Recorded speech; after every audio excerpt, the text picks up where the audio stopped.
Welcome back, everybody, to the Amiibros Pod. Today is episode 5, and we've got a very special... Episode 5? 5 episodes. 5 into this thing?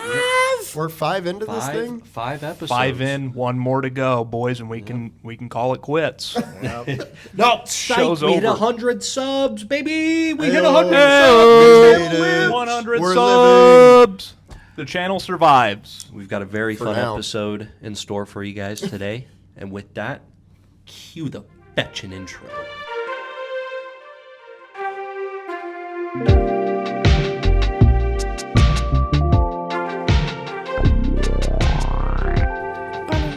That always goes so fetching hard.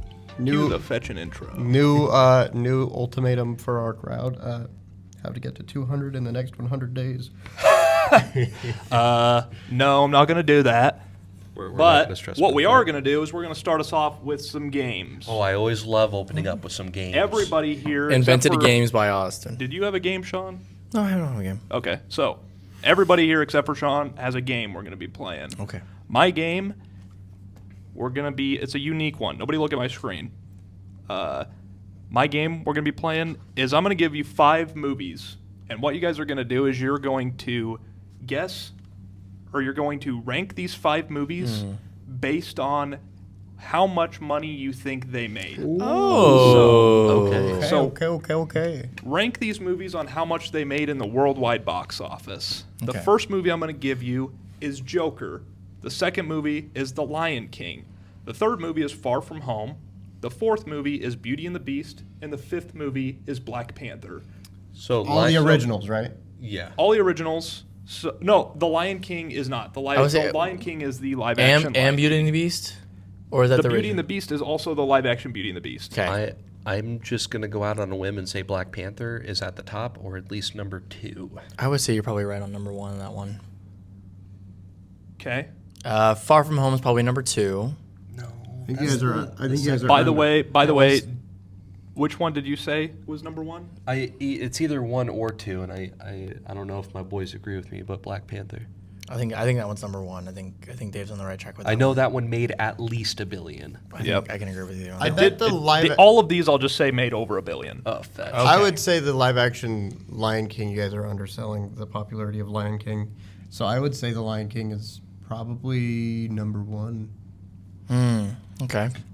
You want me to tell you when you get one right? Like a guess Yeah. is correct. Yeah, that's Jay it. is correct. Lion Okay. King is number 1. Okay, so Would Lion- Black Panther be number 2? Black Panther is number 2. Okay. You guys are doing pretty good so So far. now we have Far From Home, Joker, and Beauty and the Beast. So Far From Home and Joker, I want to say Joker is Probably 3. 4. I think that one's 3. You guys all agree? Nope. You know what? I changed my Because we mind. still have Beauty and the Beast, the original, I know right? that I think Joker might was be 5. the highest grossing rated R movie. It topped Passion of the Christ. But you got to you are remember, right. it is still rated R. Yeah. That's I think I Puts might it be as a 5. pretty big disadvantage. I think I might be 5. I think I might So might what be were 5. there was Beauty and the Beast. Far From Home, Far and From Joker. Home and I'm Joker. gonna go Far From Home at number 3. Far From Home at number 3. Nope. I think Beauty and the Beast is number 3. Far From Home is number 4, and then Joker's number 5. That's my guess. You guys got to agree on something. I'm Jay, going Far From Home at number 3. it is not Far From Home. Yeah, I think Far From Home is the least, is number 5. I think Far From Home is number 5. Far From Home is not number 5. So number so 4. so Beauty and the Beast, Far From Home, and then what was the last one? Joker. Joker is number 5. That's my list. You guys agree? Yeah. That is correct. Nice. So, Lion King made $1.66 billion. The live action one. Yeah. And that's why we will never see live action movies stop. Yeah. Coming in at number 2 was Black Panther at $1.3 billion. Solid. Beauty and the Beast at $1.26 billion. Yeah, that doesn't surprise me. Far From Home at $1.132 billion. And Joker at $1.07 billion. Dang. So, Such When was the disappointment. last time we had $1 billion movie? That's a great we question. had one this year. We have 2 a days couple ago. this year. No, that would, Avatar 3, Fire and Ash. I don't think I made $1 billion. Guarantee yet, you did it will. I? Oh, well, yeah, I would say right now. I think they were saying it needs to make $2 billion to fund the next 2 movies. Yeah, I think so. That is actually, if Avatar Fire and Ash doesn't make any money, it's already made the budget back from The Way of Water. Like, Yeah. The Way of Water has already made the money back. Fair enough. And this movie cost $400 million, and it's expected to make all that back this weekend. I believe so. Yes. Yeah. That's impressive. That's always a That good is thing. actually really impressive. Here's the thing. Well, we'll talk about this. Yeah, we'll talk about that later. Worldwide box office, have any come Never out this count year? out on Avatar. Never count it out. No, I know. No. I don't know. Just the last time I heard like billion-dollar movies, Lilo and Stitch made $1 billion. that made a live action billion. Lilo Yeah, and that one Stitch. was pretty. That This was is, a this is pretty the big problem. one. People are too stupid for their own good. Well, not and just they will that, not stop but- making these. But it's also one of the things where like people like especially when it Did comes to Moana movies. 2 come out this year? Yeah. No. Late That last was year. late last year. That one made $1 billion. Seriously? Yeah, that one. That was wasn't even supposed to be a movie. That was supposed to be a TV show that they like stitched together. yeah, but it's Moana. It's Disney. Man. It's Disney. No, Disney movies can fail. It's when you attach it to a big name that it's worth Ergo Disney. Yeah. Yeah, So- 'cause, Snow White. Ello or Well, something. that one's a Zootopia fail. That was a 2 fail. has That was a made fail 1 because of point- all the. Zootopia 2 has made $1.15 billion. Wow. Yeah, that one I knew. That one. I That don't- was, I don't was know. huge. That I was a good guess- movie. And then whatever this Ninja 2 is made, it's like Why is that kinda- close to being like one of the highest grossing movies of all time. Why does that kind of piss me off? Which, by the way, I'm just gonna say, anytime the Chinese box office reports something, I take it with a very large grain of salt. Yeah, their transparency is at an all-time low. We don't. A have Minecraft the movie CCP. got pretty freaking close to $1 billion. It made $958 stupid. million. That's really bad. No, I asked that because I don't know if you remember it or if like we're just in different spheres, but I remember back during like Infinity War, it was like, oh, $1 billion, and then like Avatar came back out to theaters to save its spot at #1, and it was this like big thing, like Battle of the Juggernauts, Battle of the billion-dollar movies. Yeah. I remember hearing about Black Panther, and then the last one I remember hearing was Joker making $1 billion, and then I heard nothing, and then we had COVID, of course, so that's why I was like, have movies recovered since then? But I mean, Kind of. I'm just not paying attention. Obviously, they have. I mean, it's the box office is definitely like gone down a lot. Like, we're not gonna ever get like small indie movies being put into a movie theater and making their money back mean, anymore. heck, Like, The it's all Smashing just gonna go to Machine being a good streaming. example. Yeah, that's Yeah, a great Smashing example. Machine I mean, that's not already making a out ton on of money. Fandango. That was out of Fandango a bit ago. Yeah. I mean, Smashing Shelby Oaks just came out on Fandango. like, Shelby today. Oaks came out fast. I kind of expected that one though. 'Cause Yeah. it started off as a Kickstarter movie. Yeah, exactly. So, Okay. all right, moving on to our next game. Dave, do you want to go next with our Letterboxd game? Yeah, I'd love to. All We're right, gonna let's do do it. another round of Letterboxd. I've got a couple movies for you guys. So, gentlemen, guess the movie based off of this Letterboxd review. Oh man, I didn't get the stars. I think this one was 4.5 stars, and it says, "Now where the hell was Zuko?" Now, where the hell was Zuko? Zuko from Avatar. Yeah, Fire but- guy. Yeah. Fire. Oh, is it Avatar? No. Is it Avatar Fire and Ash? Oh, fetch. Oh, really? I didn't know me saying Avatar gave it up. No, Shoot, no. man. My mind went from that makes Avatar. Jay- to- Oh, wait, Avatar. Jay's just criminally good Yeah, he is. at guessing. Yeah, he But is. yes, it is Avatar Fire and Ash. Gotcha. All right, gentlemen, guess this movie based off the Letterboxd review. Another 4.5 stars. Had no idea how much my life needed blank saying Scooby Dooby Doo until right now. Spider-Man: No Way Home. Nope. Did this movie come out this year? Yes. They say Scooby Dooby Doo. A character does say Scooby Dooby Doo.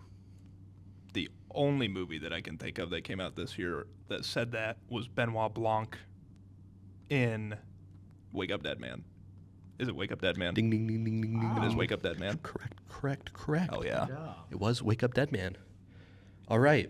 Now I'm going to throw this. I'm going to give you guys a curveball. Hopefully this one's a curveball. Okay. All right, because this one I was like, all right, let's not like go super recent, let's not go super old, and then let's keep it a little obscure because we've got a good one. But gentlemen, guess the movie based off the Letterboxd review. 5 stars. I legitimately, and without any shred of sarcasm or irony, think that Jim Carrey deserved an Oscar nom for this. Is it Sonic? Sonic. Did he get an Sonic Oscar and Shadow. nom? No. Okay, so it's not a Sonic. Okay. The Grinch.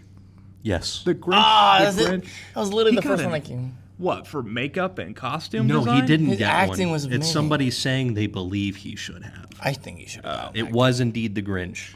Yeah, I thought I He I hates did that a good movie. job. Here's the with these. thing: is it's just number one. It's I don't know if I want to get into this right now because it's not. this movie sucks. Jim Carrey is just acting like goofy Jim Carrey, and he's talking in a funny way. And you know who did talk funny and act in a funny way and did get an Oscar nomination? Fetching Johnny Depp with Jack Sparrow. Curse of the Black Pearl. Johnny Depp was nominated for a fetching Academy Award for that role. Look it up, Google it, because I'm 100% right. He got nominated for Curse of the Black Pearl for Best Actor. Did he win? No. Should he have? Yeah, because I don't remember anything else that came out that year. Probably Return of the King, but I doubt anybody from Return of the King won Best Actor in 2003. That ticks me off. But Return of the King fetching swept that year. Well, that's good. It won Best Picture. It won everything. Like, it still holds the record for like most. Well, it Oscar deserves it wins. because that Yeah. movie still holds up. That makes me happy. And that movie was given all of its flowers. Was I fetching right? Yes, I was fetching right, which He proves also- that somebody can act goofy and silly and get nominated for an Oscar. He was also nominated for Finding Neverland and Sweeney Todd, which was all within the last within 3-4 years of each other. Weird. No, Those ones I can't vouch Finding for. Neverland. Oh my gosh, that movie is amazing. Johnny Depp's Black Sparrow is a cultural icon, so can't fight that. Agreed. All right, those are my games. Jay, All right. you got some? Yes. All right. So on the screen, I can figure this out if you don't want to edit this in, but we're gonna go through Oh, no, I will. some emojis, and this is gonna be the emoji game. So you can join along with us at home. Guess the movie based off of the emojis. So on this one, we have a robot, planet Earth, and a trash emoji. I can get this one pretty quick, but do we want to play this one out? Is this Wall-E? It sure is Oh, Wall-E. very nice. Robot. Okay. Earth and trash. Earth, trash, human, Is this iRobot featuring Will Smith? or is it Wall-E, Jay? Anyway, the next one, it's Wall-E. The next one. You got to say the intro. Oh, sorry. Guess the movie based on the emojis. Is it robots? $, money, heart, and is that like a buff arm? Buff robot arm? It's just a metal arm. See, the first thing came to my mind. metal arm. I could be wrong. Is it Love, Death, and Robots? Money, heart, arm. Metal arm. You've all seen this movie at least 10 times. Oh my gosh. At least Oz has. Does it have to do with like the Winter Soldier? Metal arm? Same vein. So it's in a Marvel. Is it Marvel? Okay. It's a Marvel movie? Is it Captain America? No. Money, heart, I'm glad this is stumping arm. you guys. Money, heart, arm. Is it Thunderbolt? Oh, is it Iron Man? It is Iron Man. It's Iron Man. He's a billionaire. He has heart problems, and he makes a Oh, dang. That one was Okay. good. That one was good. All right. Guess the movie based on the emoji. Giraffe. Oh, Lion. Madagascar. Zebra. Madagascar. That is correct. Well Yeah. done, Sean. Thank you. All right. That's pretty quick. Guess. That was surprisingly quick. I thought that one would be the one that would take you a second. Sean's cheating. Yeah. Guess the movie based on the emojis. Oh, this is Santa Claus Comes to Town. Nope. Wow, really? Ice, snow, Santa, tooth. Yep. Is this Rise of the Guardians? It is. Well done, Dave. Good call. What's with the tooth? The Tooth Fairy. Oh. I Jack Frost, Santa, and the Tooth Yeah, Fairy. good call. I just finished watching the Santa Claus sequels or the trilogy, and they have like the Council of the Holidays, and it's crazy how uncanny the like similarities are between the Rise of the Guardians and that. And I was originally going to say the Santa Claus, but I'm glad I didn't. Yeah. I like Oh, number wait, 2. sorry. Guess the movie based on the emoji. This one might be a little bit tougher. Dog Island Ghost. Is this Isle of Dogs? It is not. And if I'm being 100% honest, I forgot. Oh, no, I remember what it is now. You forgot what this was? I forgot for a second. Dog. We're just stuck in perpetual hell. Yeah, this one might be tough. Dog. I don't know Island why I'm thinking of Ghost. Mario.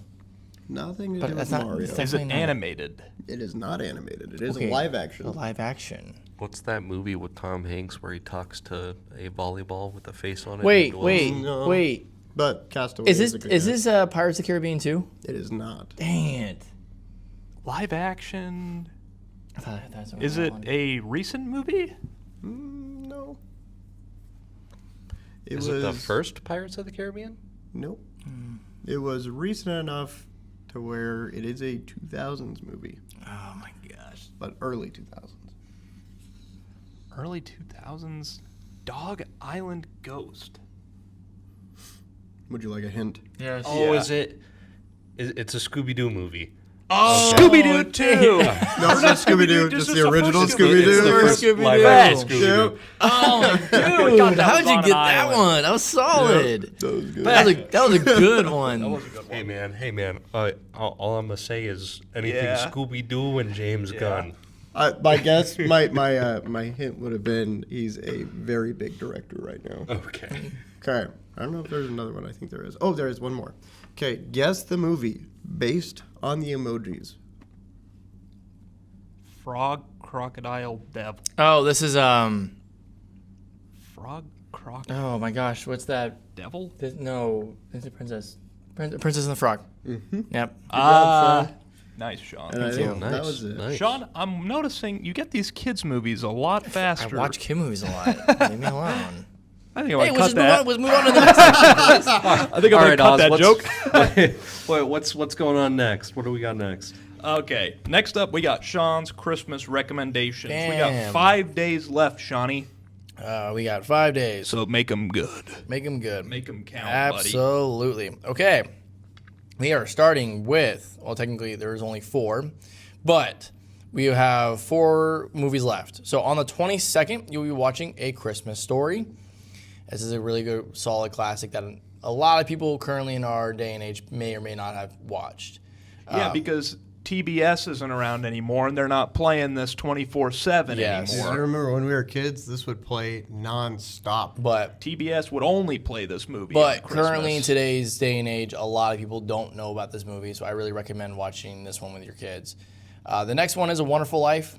This one, I can understand that your little ones may not fully understand the movie, but this is a movie that we should all watch on a yearly basis to confirm. Can I give you a little history on Wonderful Life? Go ahead, This Jay. movie was like, people forgot about it because they hated it at first because it was like So depressing. No, because they were like, this movie's like communist propaganda. And so they like kind of buried it. And then like one Christmas, they just aired it on TV and everybody was watching. They're like, this movie slaps. And like it just got this huge resurgence because of that. But this movie is one of the greatest Christmas, I would even say it's the best Christmas movie to ever be made. I might be crazy. I agree, and what makes it even better is you can watch this movie whenever. It doesn't have to be on Christmas. That is a great point, Austin. Thank you. Thank you, Sean. Okay. Jonathan. The 24th, I recommend watching Home Alone 2. Now, we already watched Home Alone, but in my full honest opinion, you need to watch 1 and 2. That's guaranteed. Two's better. I agree. 2 is absolutely better. Although there are some cheesy moments in number 2, like when the parents are like, "We did it again!" and all that stuff like that. There were some cheesy moments, but I just remember the bird lady with all the poop on her. Oh, I actually heard a joke today. So it's like when the lady gets the turtle dove and she hears Kevin's dad talk about how he spent $972 on room service, and she's like, "I just got turtle doves. Like, can you not help me out here?" Like, She's got bird poop all over yeah. her. And, Piers Morgan looking ass. but okay, the last one on the 25th. Here's what I recommend on Christmas Day. I recommend watching every single claymation Christmas movie out there. And we're talking about... This is such a fetch and scapegoat, Sean. What are you talking about? You're just recommending you watch all the claymation movies? Yeah, all in one day, because they're all like 25 minutes each. Oh, okay. Like, so you watch Rudolph, Frosty, Santa Claus Comes You to should keep Town. this on in the background all day while people are eating food. Well, there's a playing lot. with There's a their lot less toys. movies, but I recommend watching these because these are like one of the few movies that when I was growing up, we always watched on Christmas. I watched every single one of those claymations, or even also including the original Grinch. Just original Christmas movies, all those really small ones, short stories, are beautiful to watch on Christmas Day because they're quick, simple. You can throw them on while people are doing presents and not having a problem with them in the background. So I recommend doing those in this process. Can I add a movie to the list? Absolutely, go ahead. Me and Austin, when we were quite young, we would stay up all night waiting for Santa to come, and we would watch Scooby-Doo. We did watch Scooby-Doo. Very nice. The I live love action that. Scooby-Doo. So I'm gonna go ahead and add that to my. It's not a Christmas movie at all, but it is to me. You know what's another one? Robots. I don't know why robots always play during Christmas time, but I was like, why is this playing during Christmas? Dude, But I Robots love- is underrated as It is I so love that underrated. That movie. movie does slap. But go ahead. Oh no, I was just gonna chime in too. For me, I've got this like weird thing with Christmas movies where I can't rewatch them. I've got kids now and they want to rewatch them all the time, but for me, I've been saving the National Lampoon's Christmas Vacation. I'm probably gonna watch it on Monday or Tuesday. Yeah. I've been itching to watch it all month. There's a You few. guys should watch it. There's a few adult Christmas movies I would love to spout out for those adults out there who want to watch a few movies, but that is definitely literally on the top of my list of every single year because I love watching that I movie. fetch with that movie. That's a good movie.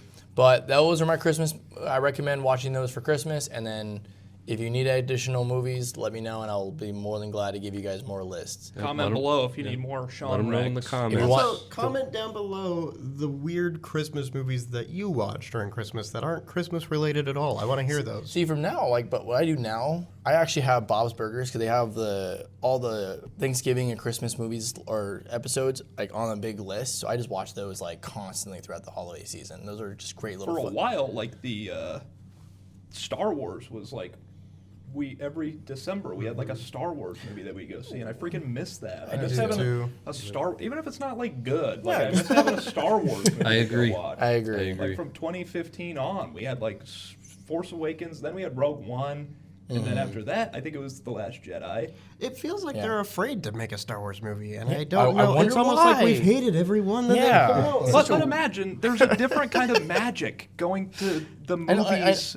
Your family goes out to a movie. Imagine Mandalorian and Grogu comes out on Christmas. That would be It awesome. works so much better I for agree. me. And I I cut gotta- it a lot more slack if it comes out on Christmas. I mean, did you give Rise of Skywalkers a lot of slack? I did. I Okay. mean, we can play the fetch and clip of us like coming out of Rise of Skywalker. I had positive things to say about it. I do like Rise of Skywalker. Going to a Star Wars movie. Oh, I hate it. I've never finished it. I think that movie is trash. He also wasn't there for it. Dave also thinks it's a 10 out of 10. Which, Shut the hell fine. That's fine. I'm glad you have that opinion. Shut up. I It actually, is by far the worst Star Wars movie. Period. End of story. It is bottom of the barrel garbage. But- it is But formulated Jay, to there- Jay, bounce Jay, back listen. from Return There of is. the or the Last Jay. Jedi, and it is absolute Jay. garbage. Jay, hey, do you like getting crap in the comments? No. Because this is going to continue happening, buddy. But you know what we do have this Christmas, Jay? What we do have? We have Avatar. And you Oh, know what dear. played in front of Avatar Oh. is an Avengers trailer. oh my gosh. Okay. So can we talk about this? Yes, we can I- talk about it. It was like a couple days before the trailer came out in theaters. There was a leak online.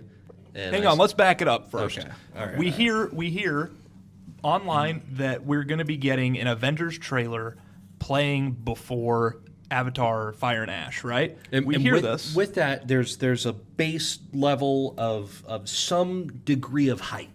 Yes. This movie we know nothing about. Yes. And we're like, this is the first time we're going to see something. So there's whatever type of hype it is, it's there. Yeah. And then later we find out, oh, it's not just going to be one trailer, it's going to be 4 trailers, and we're going to get one weekly. So for Avatar Fire and Ash, they're worried it's not going to be making $2 billion, $3 billion. What they're going to do is they're relying on the goodwill of the people, of Marvel fans, to buy tickets to go see these trailers leading up to Avengers Doomsday for the final trailer, which is an actual real trailer. Now, before we even give our thoughts on the trailer, can I just ask the question of, does this even make you want to go to the movie, pay for a ticket to No. go see this trailer again? No, those sorry here's sacks of shit that are buying the tickets just to go see the Here's trailers. the beautiful thing is we have A-list. So we can fetch and go get tickets. We can just and, go. And we can go in. We can just go. we can watch spend the 1 trailer, week, just go leave. watch a movie, and then leave. What if we all just went before Marty Supreme to go Yeah, and good just call. like go and see the beginning, I'm down. and then we go see Marty Supreme, a better movie. I agree. Okay, well, that's, Take it that's easy. rough. Sorry. We don't know that yet.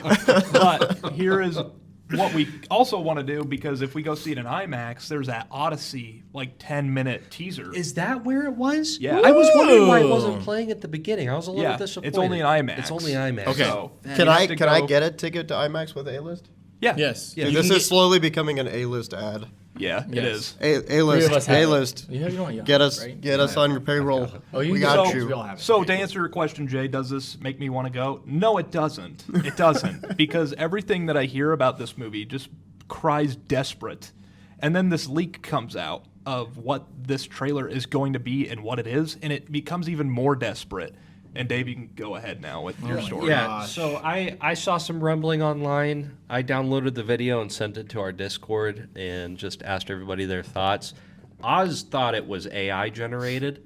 Mind It you, looks- this is the trailer that came out. Yeah, What I- you sent was what we saw. It like literally it was the exact same thing, and it looked AI generated. I thought it was fake. Yeah. I See- saw it and I went, this is the most AI looking ass trailer See, I've ever seen in my when life. he sent it, I was like, I don't know if this is true or not, but I'm not gonna watch it because I'd rather just go into the movie actually hoping it's not true. But then I kind of And wish then I it watched was. it. 'cause So I was if really you disappointed. care, spoilers ahead. Yeah.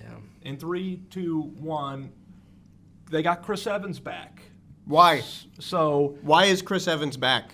not only did we have like a perfect ending for I mean, Iron Man, perfect ending. and again, I don't fetch and have any clue how Robert Downey Jr. is going to be playing Doom. They've kept this very tight. I can tell you what I think because I keep my ear close to the leaks. And Yeah. I'm positive I know how this movie's going to end. I haven't seen a leak about the ending. I just deduction. Okay. But yes. So we've got Why is he RDJ stealing babies? RDJ coming back. We don't know that yet. That's also a theory that we can get into. Well, we know he's stealing the Fantastic Four baby. Well, Franklin Yeah. Franklin is fetching powerful. So I think it's and got also, something to how do did he with get to their dimension? How did he steal their baby in the first place? Yeah, They're not even in the same universe. that. I think it's got something to do with the TVA.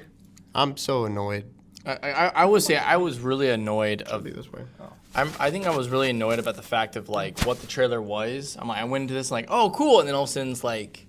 Yeah, It's like 30 seconds of him riding home, baby, and you're like, what the heck? Like, what? Yeah. What is to, this? To save everybody some time, it was a big nothing burger of Chris Evans living a normal life, and then it says Steve Rogers will return in Avengers Doomsday. Not Captain America, Steve Rogers. Here's my thing. Here's my problem. I followed the MCU post Infinity War and Endgame just because my wife and I enjoy, slop. All right? She likes it. I'll watch it to make the wife happy. Disney and Marvel have been pushing so hard to make Sam Wilson Captain America, and you bring Steve Rogers back, like the Captain America, everything they've done to this poor guy, Anthony Mackie, is just going to be completely deconstructed. And Can I say that Anthony Mackie does a great job as the Falcon? I agree. Why are we trying to make him Captain America? I don't what know. is that about? If I may also, one big thing that's been annoying me is when Marvel first came out with all these characters, you had all these massive characters, like Iron Man, all these characters, right? But then they started developing the smaller ones, Doctor Strange and all these other people.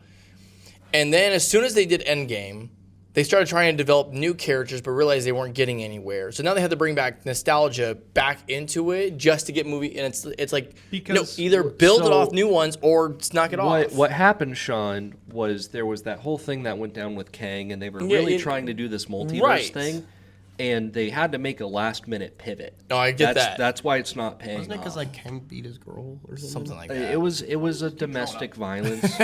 Because thing. Jake's ADHD keeps picking it up.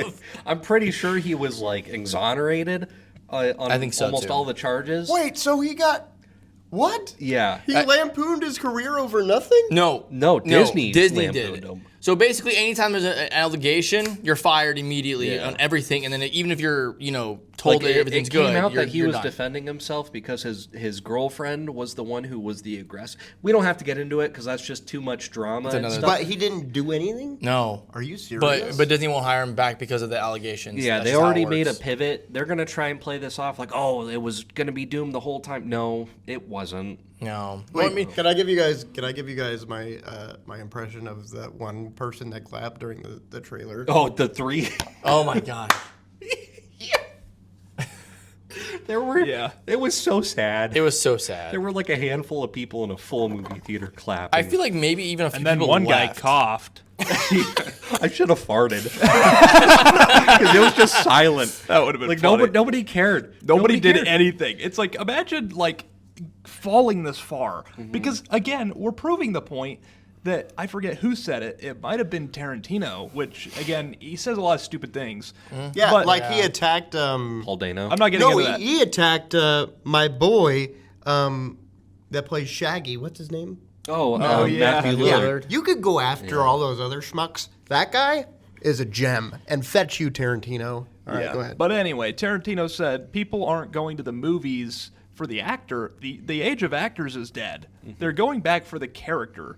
People care about the character, not the that's a fair actor. point. And so when Chris Evans shows up, it does nothing I because don't that's know. that's I don't Steve know if I agree Rogers. with that because when I heard that Tobey Maguire was in that new Spider-Man movie, I went and saw that like 7 times. Like I love Tobey Maguire's Spider-Man. But Character. it's Spider-Man. It's because of the character of Tobey Maguire's character. It doesn't have anything not so to do much with the Tobey actor, Maguire. The character.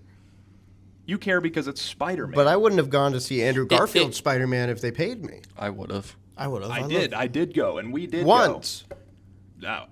We went. I That's love. the thing. I love that movie because I love those it's the movies. character. It's not the actor. So the other 3 trailers, 2 of them are 2 more character trailers that are supposed to be similar to this. Who is it going to be? Thor? So, yeah, there's going to be one for Thor, and then because the corresponding leak I saw with the leaked footage was from a movie theater employee where they had like all the trailers in a file browser, and there were locks but behind the other 3, and so one of them was labeled Doctor Strange, one was labeled Thor, and then one was labeled Doomsday teaser, not trailer. It was just a teaser. So I don't think it's going to be a full trailer. It's going to be like maybe a minute and a half. Well, that's the thing. Teaser means nothing anymore because you can look at several teaser trailers that are 3 minutes long. Right, Like look at the first Project Hail Mary teaser trailer. That's Which still a 3 minute long trailer. I'm calling it not because anybody here has seen the movie, but I've read the book, and so has Oz. That's going As to be movie have of I. the year next I year. have That's not- movie of the year next year. He hasn't Me seen and it. Sean have not seen Project Hail Mary. Yeah, have They not. have not Sean seen wasn't there it. either. Yeah, Yeah. we did not. But let's see them. just say, theoretically, if I had seen Project Hail Mary, it would be my #1 movie of the year. I haven't seen it. have not seen it either. I can't say that. Nope. It is the #1 movie I regret not seeing yet. Not because anybody else has seen it. Yeah. How could you No- no regret one it? else You has seen haven't seen it. It's not out. It's not going to be out till March, bro. Weird. But- I would say though, I'm really excited though. I'm excited to, if theoretically I've seen it already, I would be excited to go see it again. That's all I'm going to say. What the You hell got a are new we talking persona, about? Dave. Yeah, Ryan Gosling. I'm so excited The for science the Ryan teacher. Gosling Hey, how the hell did we get persona. here? What are we talking about right We're now? we We're talking about something that we actually care about. Yeah, because we did not care about the teaser.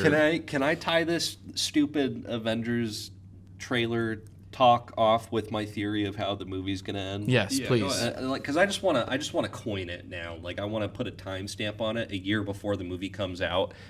Doom is essentially going to be like going from dimension to dimension, and that's how we're going to get the X-Men facing off against the Avengers, and he's going to be collecting power, getting more powerful. It's all going to lead up to the World Tree at the end of Loki Season 2, where Loki is sitting on his throne. Dr. Doom is either going to pacify Loki or kill him. I'm hoping he kills Loki because I think that character needs to die. I think he's died and been revived a little too much. I think it's time to say bye-bye to Loki. Dr. Doom will kill Loki, absorb his powers, take his place on the throne at the end of time, and create Battleworld, thus leading us into Avengers Can I Secret be Wars. honest? And Can I be honest? And if they make it to where that can't be undone and that's just Marvel going forward, I might be in. That might be cool. Can I be honest right now?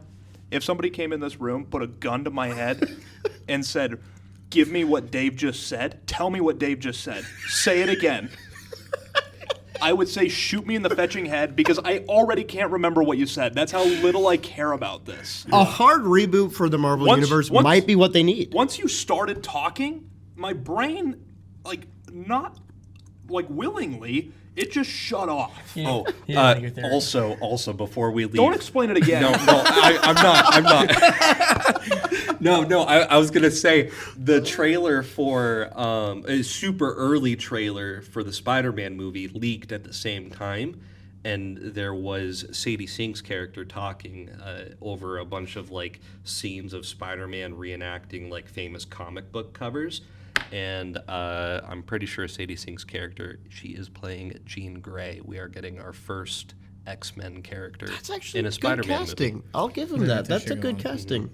See, that's probably the only I'm Marvel positive she's playing Jean Grey. See, that's the only Marvel movie currently I'm actually looking forward to is that Spider-Man one. That's the only thing I'm looking for. If they go street level with him, if they go back agree. to where he was at, I'm gonna hate it.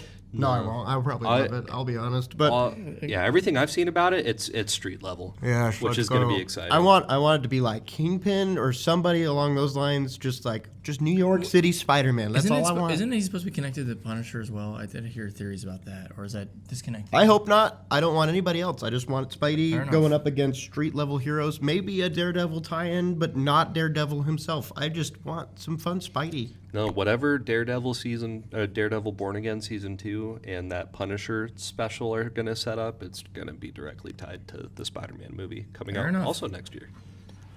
All right. Well, I'm Moving done. on. I'm done talking Yeah, I about was done talking about this. this. And let's just continue me just completely zoning out and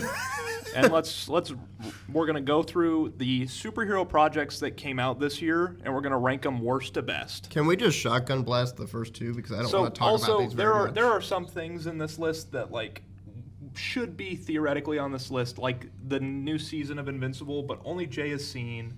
There was Marvel Zombies, which Dave is the only one that has seen, and then there was Ironheart and something Wakanda, else Eyes of Wakanda. that we just don't care about, and I'm not going to put it on this list because I don't care. I'm not going to watch it. This is just everything that we've seen this year ranked from worst to best. So, number 7, the worst by far, was Captain America: Brave New World. Agreed. And I've said this before. I think I've even said this on this channel. This was the only movie, Captain America movie, where I'm watching it and I'm just thinking to myself, man, this has been done better in every single Captain America movie. It's trying to do Captain America Winter Soldier, it's trying to do Captain America Civil trying to War, and it's speedrun not Cap. doing it as good as these ones. I remember watching, there's a car scene in this with Giancarlo Esposito where he's shooting at Captain America, and the entire time I'm thinking, man, I'd rather really be watching Winter Soldier right now. Also, that scene with can we Samuel L. just Jackson- talk about how awesome it is that Giancarlo Esposito has just been totally typecasted since Breaking Bad, that he has never changed character once. He plays Gustavo Fring in every single thing that he is in. Yeah. It is kind of sad. Even the Far Cry video game. This movie it wasn't good. It was boring as all hell. And honestly, I don't want to talk about it. Yeah. I don't know. I got nothing else to add. Nope. What's number 6? Number 6 was Fantastic Four, another one that we were all looking forward to. What's number 5? We got nothing to add We've about already this one, huh? talked extensively about that. It was just another movie where it's everybody was hyping the crap out of this one, and then we go and see it, and it's is Marvel paying people? Are they getting fans, mega fans, and they're taking them to these premieres and they're relying on that goodwill? That or they're giving them a really good movie and then they give us the really crappy movie and they're like, what the hell? I think what happened is after Endgame, everything following the normal people, the people, it disappeared, and all that's left are the super fans that are gonna pay for 4 separate Avatar tickets to see the trailers for Doomsday. Yeah. Yeah. And those people exist, sadly. Yeah, they do. And we are them. We are going to be going every week to go see that new stupid Avengers Just teaser. so we can report on it for you guys at home. So please comment, and subscribe. Help us get monetized so we don't have to pay with our own money for this Yes. stuff. We are single-handedly giving Avatar Fire and Ass $2 billion. Yep. Just us. Us Just four us. schmucks. Good thing we have a list. Number 5. Number 5 is Daredevil Born Again. Here's something we can talk about. I really, really, really liked Daredevil Born Again. Do I think it's as good as like the first 3 seasons of Daredevil? I don't. No. But I like the way that this one is set up in this MCU world, and you get the Kingpin coming back, and he is the same Kingpin that we knew from the Netflix Daredevil show. This isn't the Disney-fied Kingpin. This is a rageful, angry, pissed-off Kingpin who is having to contain himself and not be that guy. It is so cool. Well, because you know deep down this guy is gonna snap. Just a piece of crap. In that last episode, when he snaps, it's the coolest thing I've seen on TV this year. Well, I can also say this. No, it's not. Well, Sorry, hold on. forgot Andor. Pause. Forgot Andor came out. What I'm trying to say is it was nice to have a kind of like I know this is not really technically what it was, but a soft reboot of the series. To have like a kind of, yeah. I'm not saying it was fully, but having I know what you're saying. a kind of turn, because Netflix had its own little turn with it, but then when we got Daredevil Netflix Born had Again, more than its own little turn. Well, Netflix had the best Marvel TV Daredevil. show, period. but it was nice to have End of story. when it got connected to Disney and it started making that little turn, like it had a soft reboot to bring it into that MCU station. I will say it is by far the best Disney TV show. But as far as like the original 3, by far, what beats it? Andor. I'm talking Marvel. Oh, Marvel. Disney then Marvel. Yes. Yeah, Disney Marvel, Marvel TV show. yes. Nothing I even agree. comes close. Maybe WandaVision. Oh, Loki's actually not bad. Shout out Loki. Loki's Loki's, not bad. pretty good. Loki's all right. WandaVision is only. What if it's not bad? It's only unique because it's just the fun. I like what ifs. It's, the different time periods and how they replicated the TV styles. I liked the Falcon Moon and Knight. Winter Soldier. Yeah, Falcon Oh, and that Winter wasn't bad Soldier was either. all right. Moon Knight. I still am standing on this is the best thing that Disney's made for I think TV. it stands up there. I think you're right. There's a scene that I have like thought about like several times this year since and it's come back in my brain because I'm like, man, that scene was just freaking sick. Is it that scene where he's like fighting the robber out on the street underneath that? No, like, it has tunnel or nothing to do something? with that. It's pure just a cinematography thing where it's like it's the first episode. You get the DLZ song playing in the background. Oh, and it's you have Matt Murdock down with the people in the streets, and it's red. Everything's red. That was so And you got the devil, right? That's the Daredevil in Hell's Kitchen, baby. And then looking up, there's Wilson Fisk, and it's blue and everything, and he's looking down, and it's the blue looking down on red, and it's just like. That scene is just stuck in my head, and then you got that song playing. What is that song? Staring at the Sun? Yeah, Staring by at the DLZ. Fetching hard. No, that went on my playlist. It did, yeah. That song goes fetching hard, dude. And that shot goes fetching hard. That alone makes this list. No. Just that scene alone. And then the last 2 episodes are fire as hell. I just like the action kicked ass. There's like a couple scenes in Daredevil where it's like very clearly CGI, and I'm like, why did this have to be CGI? There was the first interaction between Frank Castle and Matt Murdock. Oh, and that's good. That was pure cinema. I love that. First off, anytime those two are together in the Netflix and this one were just phenomenal. I love having Daredevil. And What does he together. say? He's like, you're going to keep. What does he say, guys? It's that'd be remember. crazy. He's like, You're gonna drop the bull crap. no, he's like, Doesn't he call him Red? I love that he calls he him keeps Red. calling him Red, but he's like something. He says it over and over again, like you're gonna keep waiting and waiting and waiting. But he says it like again and again and again. Nothing. This is not ringing any. No, bells. it is. It is. I can't I remember. can't either. But yeah, I mean, he's badass. Like the Punisher is badass, and I love that. All these cops are like worshiping the Punisher, and He wants once to he kill gets out, he doesn't give a rat's ass. He's like, "Fetch these guys using my symbol who don't even realize what I stand for," and he just kills all of them. I'm like, "Hell yeah, that's my Frank Castle right That's there." why I love this So one. awesome. Frank Castle's badass. I mean, first off, I still think that Thomas Jane is my favorite Punisher, period. But I do love this. and that's why we have Sean here, folks, to give weird ass takes like that. That is the most bizarre, but I love it. I love you, I mean, Sean. I grew up with that. I grew up with that movie, and I love that that comic book like accurate kind of And Punisher. I'll be honest. I think you are the only person that I've ever heard say that. What's number 4? Number 4 is Thunderbolts. What a shock! Yep. What a shock to the Marvel system. I thought this movie would be trash, and we went and saw it, and I walked out like, wow, that was good. I think it took you guys like almost like a whole month to convince me to finally watch this movie, and I'm like, I don't want to watch this movie. It looks like really stupid, but then people kept saying, watch it. Dude, there is this part way closer to me that than I John. Dude, like I am. No. like, I am. This I is am. just- I am this- so this is snubbed. how this spot is. This Oz. spot This is sucks how this spot has ass. always been. Yeah. I hate this You don't hear spot. me complain though. I've never once complained. This Yet spot the is first time he's in ass. it, he's complaining. I feel like that Jay's is on that my is lap. Oz for you. I'm never doing this again. I'm never sitting here again. But Okay. thanks for cutting me off. Sorry, I just had to complain about it. So I was just worried that this would be Suicide Squad, but Marvel version. Not the Suicide Squad. Phenomenal movie.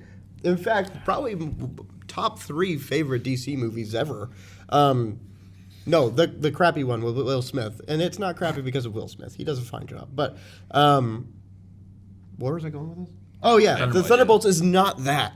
There is this part in like the beginning of it, and I swear this character was in the like promotional material that they just shoot and never comes back, and I'm like, that Taskmaster. was so awesome. Yeah, that was They such just a. I killed was Taskmaster. so glad that they did that because that Taskmaster has Sucked. always ticked me off. It's like, what did you do to Taskmaster? What have you done to my boy?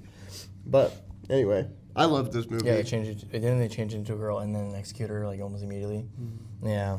No, it was always like the character was a girl in the Winter Soldier. I know what I'm Or saying, but, not like, the Winter. but I'm Black saying Widow. like it was a man in the comic books, Oh. and then they changed him into a. Yeah, You could have changed him into a woman, but they completely changed its entire identity. Right. It's like, why did you do this to this character that's actually one of the main villains in Marvel? It's like, what were you thinking? My thing with Thunderbolts is sometimes it's okay to like have your characters just be like so on the nose with everything, and it's like this one, it was all about like emotions and dealing with depression and anxiety and all sorts of things, and it's like it's very sappy, it's very emotional, it's very over the top, it's in your face, but it's like that's okay. It doesn't always have to be just like so subtle and vague. It's like this one is loud, it's in your face, and it's funny, and it works. It all works for me. I even like Sentry. Is that his name? Yep. And I remember these characters' names. I remember Sentry. I could not tell you any other new character the MCU has introduced. His Bob.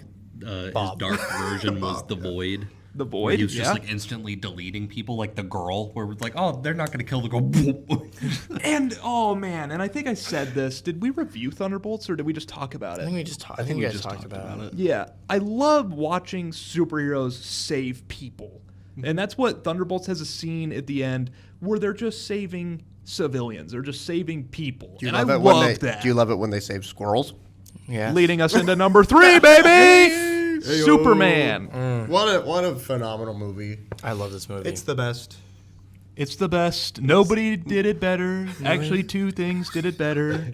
It's number 3. Not the best, some say. It's better than Zack Snyder's Man of Steel. Better than. Not gonna get It's into in the this. top 3.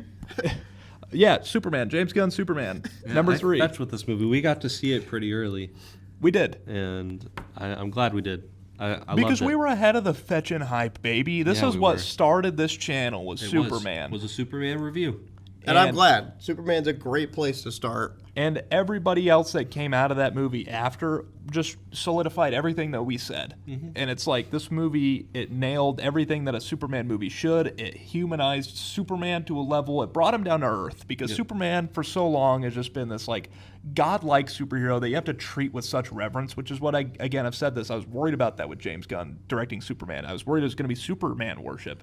And this movie's not. It's not Superman worship. It is Superman done correctly, where you get a grounded Superman who cares about people, who is one of us. It was nice to have him humanized for a change. Make him a little weaker for a change. It's refreshing. And it's like that's the same thing that we're getting into with the Batman and stuff. Like, I think James Gunn recently said that the Batman's on the brink of getting boring. And it's like, that's why we take the character and we give a new spin on it. Yep. And so what they did with Superman, it works. It's great. He's relatable. Yep. He's not this godlike being. He's like a normal dude. Like his monologue at the end where he's talking to Lex, where he's like, and that's the thing. He's like, I'm just like you. I wake up every morning and I think what's going to happen. and blah blah. It was a great scene, and then obviously Crypto coming out and beating the crap out of Lex was. And the scene with him and his dad is like a scene that gets me. It gets me all choked up every time I watch it. Yeah. Quick one though for me. It's one of the big things I loved about this particular film was if we had a Christopher Reeves like movie back in the day with CGI, this is how I felt this would have been. Like, I love the way it had almost a very classic feel to it with a lot of modern technology to it. And that's why I love watching those movies as a kid, and having an original feel and tone of a Superman in a modern day like era was like perfect to me. And I like that we didn't even try to give Superman another theme. It's like, nope, that John Williams score, that's Superman's theme. And that's what we're going with. And I love that. We also had a contender for the character who carried the most, being Mr. Terrific from Superman as well. Kicked ass. Which we'll get into that. What was our number 2, Oz? Number 2 was season 2 of Peacemaker. That was good. That was good. It another James Gunn project. Both James Gunn projects this year. Yeah. In the top 3. And top 3. Wow. Peacemaker season 2, I think we all kind of agreed had like a rocky start. But once it found its groove and it found its footing, it was like I was on board the entire time. It was such a good show. Yeah, I agree with that. It started out like it was just that first episode really where it was a little rocky, but then it's like, you get past that and then it hits the ground running and you're along for the ride. Like when they introduce this like dimension portal room with all the doors that they go into, and then he finds a different universe where his dad is good and his brother's still alive. Like, which leads to like one of the funniest moments, laugh out loud moments I've had all year, and it's like equal times like disturbing. But it's like it's funny, but it's also like dark as hell. We won't spoil it because it's such a good show, so you guys should go see it for yourselves. Go watch Peacemaker if you haven't seen it. And I think it does what James Gunn does super well, which is characters and building up a team. Yep. Because the 6th Street Kids, is that what they're called? I think it's the 12th Street or 20th Street. Something like that. 11th Street. 11th Street there Kids, we go. Yeah. They're a group that was built up in the first season of Peacemaker that I already loved and adored, and this season just like proves it. Like it just makes you again agree with everything that you already thought with season 1, which is these guys are a family unit, and that's what James Gunn does so well with Guardians of the Galaxy. Hell, with Scooby-Doo, with those guys, it all works. Train. I mean, not in the case with Scooby-Doo, but he does a good job of taking an obscure character and making me care about them and making them feel like they're just as fleshed out as the well-known ones. Yeah. Like, I feel like I know just as much about Peacemaker that I do about Superman. Or Mr. Terrific. Yep, Mr. Terrific even, and I like that. There's a point in Peacemaker season 2 that like I just didn't know if I was on board or not, and then it like clicked, and for the rest of that show I was like, this show is freaking awesome. But it wasn't up until that 5th episode, I think, is where it happens. There's this dark twist that like I should have seen coming as a history teacher. I should have seen this coming, and like they even pointed out, they're like, that's been there this entire time, and it's like, I don't know how I didn't see that, because I've been watching this the entire time, and it just is like so bizarre and twisted, and you're like, where the fetch did this come from?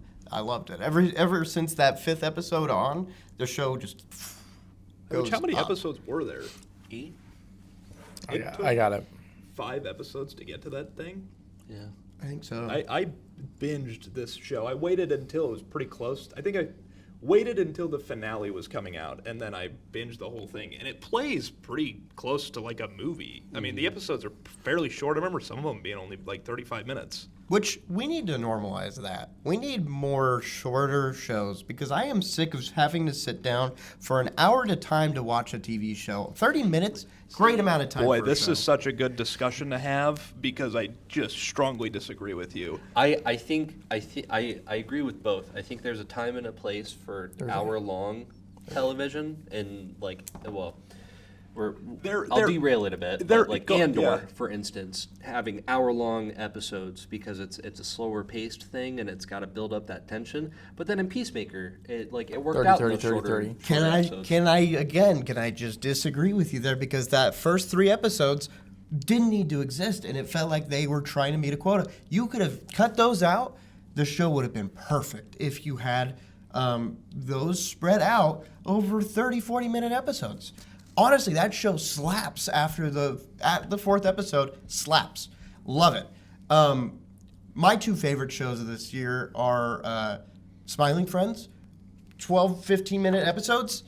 Okay, but does this come down to like the creator of the show just knowing how to pace something? Because Smiling Friends is unique in being able to tell a full story in 10 minutes. I would agree with that because the show Welcome to Derry, I'm going to derail it just for a little second, but the Welcome to Derry, each episode is like 50 to an hour and 5 minutes.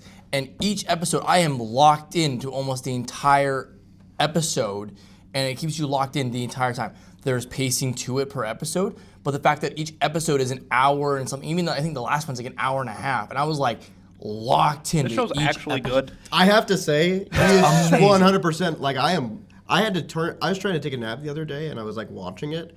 I couldn't stop watching it, so I had to like change what I was watching because I was exactly as you were saying. This show slaps. As soon as you like episode 2, like you get locked in after episode 2. Episode 1 was rough, but But everything. going after. back to the shorter episode thing, Barry was like 30-minute episodes. Never felt shortchanged with Barry. But that's the pace of it. It's the same as the pace of the show. Like any type of like, it depends on the story of the show.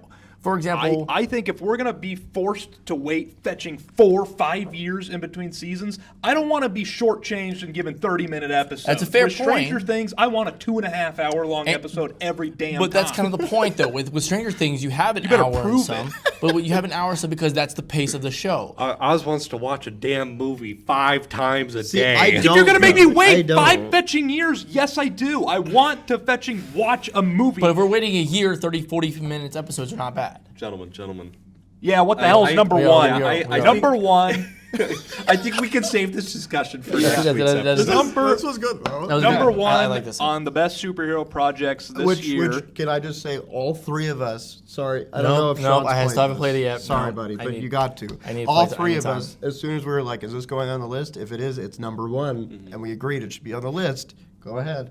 Dispatch is number one. By far. Dispatch, I mean, none of us played the same game. No. That's what's so cool. We got about the it. same ending, but there are things that I got that Jay didn't get because he didn't have what's-her-face at the end. You kept her locked up. Mm-hmm. You didn't get the dick and balls joke. Yeah, I did. got the dick and balls joke. Wait, you kept I her did locked not up? trust her one bit after she betrayed He me. was a true Boy So, Scout. so, Sean, when you play, make sure when you have a choice to zip tie a girl to a table, in a not in a weird non-sexual way. way. Not in a Not sexual weird way, not a sexual way. battle scene happening. you get a funny dick and ball joke. Okay. Okay. So just make sure you do it. Just Yeah. make sure you don't lock her there. So I was looking forward to this. I just didn't have the money to buy it. Oz was asking if he should buy it, if I would recommend it, and I was like, "Oh, go ahead." Dave's my video game guy. I go to Dave before I have any recommendations. I'm like, Dave, have you heard anything good? Because if you have, I'll get it. If you haven't, I'm not getting it. Dave is tuned in. Yeah. I am the video game guy. But Oz bought it, and then he played like 20 minutes, 30 I played minutes. the first episode. Yeah, and he didn't touch it. And so it's his game, but we're on the same like family sharing platform get on for your Steam. guys' again. And so I was bold with it. I downloaded it and just started playing it. And I like told him immediately. I'm like, dude, you need to play this. Like, Yeah. have you played it? Why have you stopped? It's a different perspective of like superheroes that we don't get, where you play as a human in a world of people with powers, and he loses his source of power being his suit. He plays Mecha Man. He's basically Iron Man. Yeah, he's basically an Iron Man, and he has He's to if be Captain America was Iron Man. This is just a good That's a ass great story. way to There we That's go. actually- He's got a heart of gold, and in this game you can make choices. So you can play as a Boy Scout, or you can be a bad boy if you want. But the core of it revolves around him being a dispatcher for what is known as the Superhero Network, and he's a part of the Z Team, which is the Phoenix program. It's a bunch of former villains that are given a second chance to be What a superheroes. cool concept. Right? And it's like that was the game component, but the story that came from that, like he locked these people up and they don't know that, and now he's bossing them around and like they hate him, they hate each other, and they're trying to like work together as a team, and it just works. And the voice acting in this game is just on another level. I mean, you have Aaron Paul? Yeah. Aaron Paul, incredible. But he's not even like the best. In my opinion, the best one. I just love Moist Critical. Yep. He kills it. Jacksepticeye, I'm not even a fan, but don't have anything against him, but I don't watch his stuff. He does a great job too. He's one of the funniest characters. I loved every character that we had. Fun fact: the blonde Blazer, the girl that voices blonde Blazer, is the new voice for Samus. Really? Oh. Not voice, more grunts and like. But Really? yeah, that's Samus. Really? Cool. Yeah, Dave, Can I you can borrow the game. borrow the game? You can borrow my Switch too. All right. So, fun fact about this game. When I first played through, I didn't trust Blonde Blazer one bit, but she would have been the love option that I would have gone with if I did trust her. And I trusted Invisigal, and I made a mistake. And ladies and gentlemen, this is why Jay is still single. Yes. He just doesn't trust women. He goes, I think I got it I figured can out. trust and then the at woman who turns end, invisible. He goes, damn it, wrong one. Ladies and gentlemen out there, Dispatch is definitely our number one pick. If you guys have a way to play it or experience it, we highly recommend it. Let's just go down the list just one more time. Yeah, so best superhero projects of 2025 ranked worst to best. We have number 7, we have Captain America Brave New World. Number 6, Fantastic Four. Number 5, Daredevil Brave New World. Or no, Daredevil Born Again. Born Again. Daredevil Born Again. Number 4 is Thunderbolts. 3 is Superman.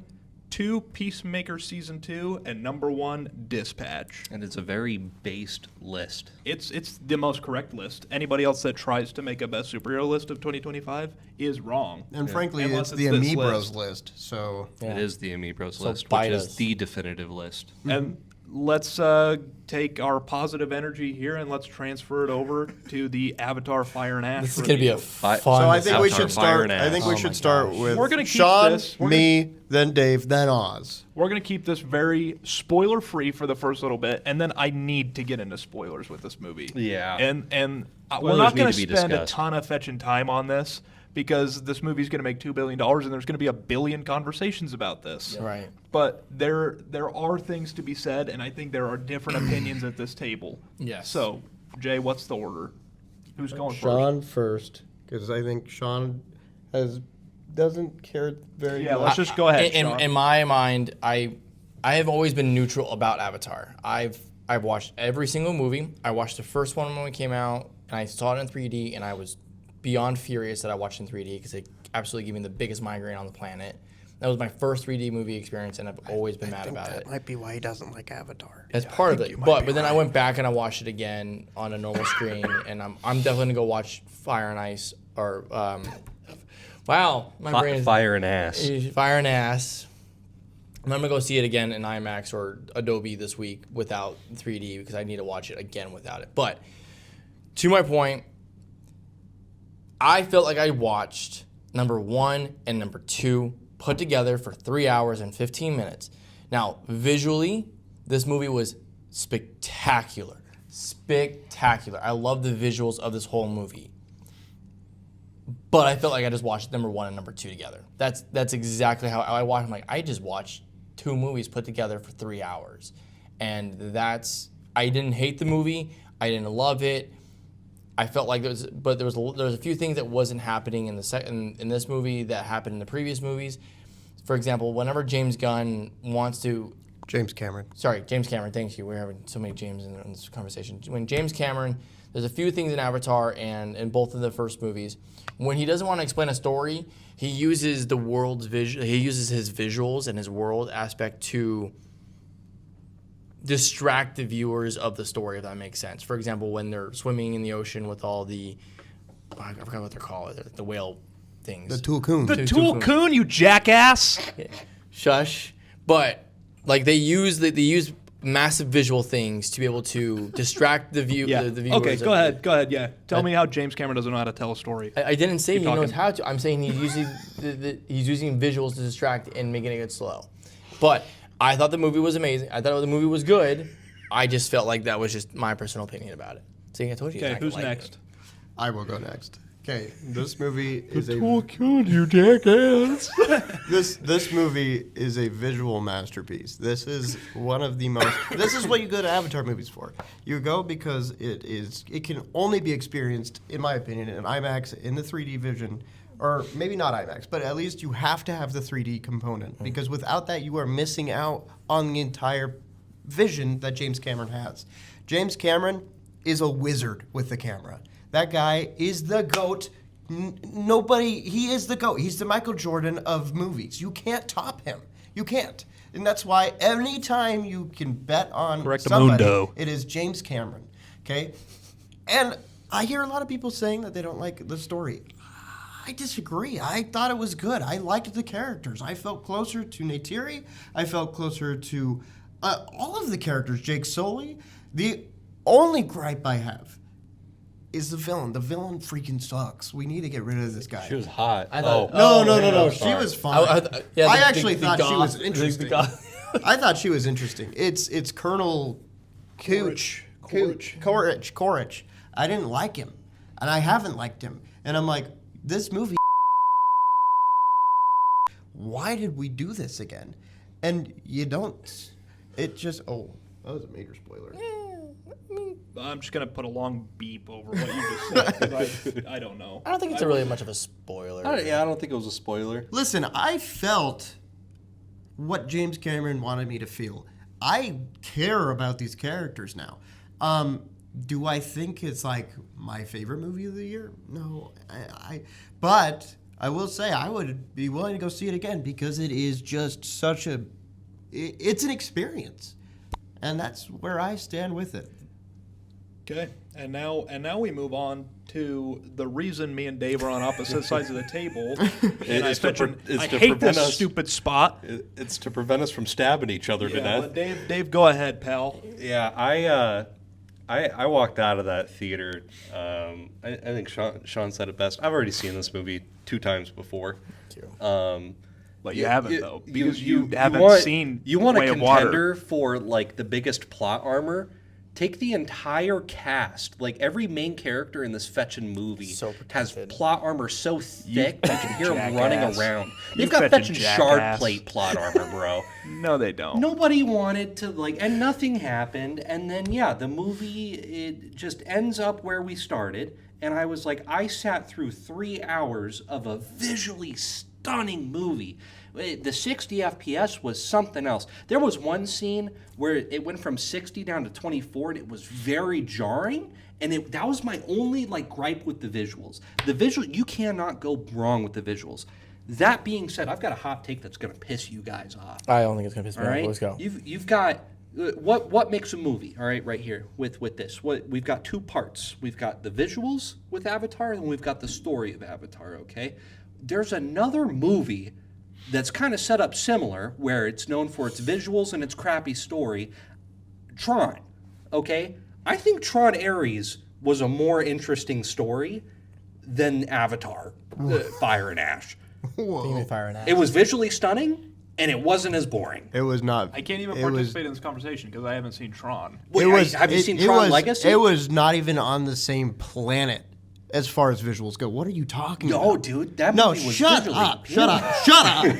Shut up. Now, Yeah, shut up, bitch. I will say there Bitch, is. shut your mouth. Oh my god. There is maybe 20, not even that. There is a 10% of the CGI in Tron Ares as there is in Avatar Fire and Ash. Well, what are you talking about? That's what I'm about to get into. It's really interesting to think that you look at a frame in Avatar and it's like this doesn't exist. And it's impressive because No, it's more than impressive. That is Shut the hell up! Incredible. Shut up! That is incredible. My gosh! I'm praising the movie, you jackass! It's incredible. Let me get some praise out of the way. Gosh! Go ahead.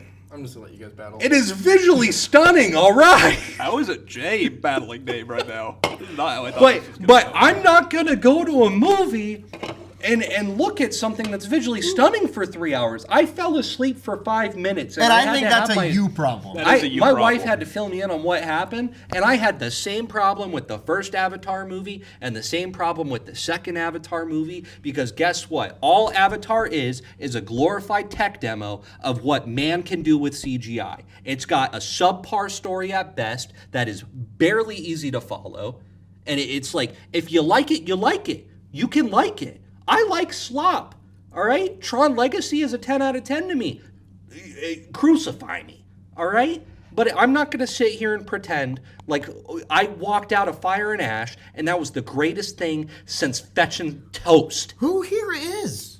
It was not a good movie. The movie doesn't deserve to make $2 billion. I think it's a load of horse shit that it's going to make $1 billion. Like, that was the biggest waste of time. I sat through 3 hours of just visual porn. Okay. This man hates fun. Is it my turn? Yeah, I go think it's ahead. Oz's turn. All right. Turn. I'm ready for this. All right.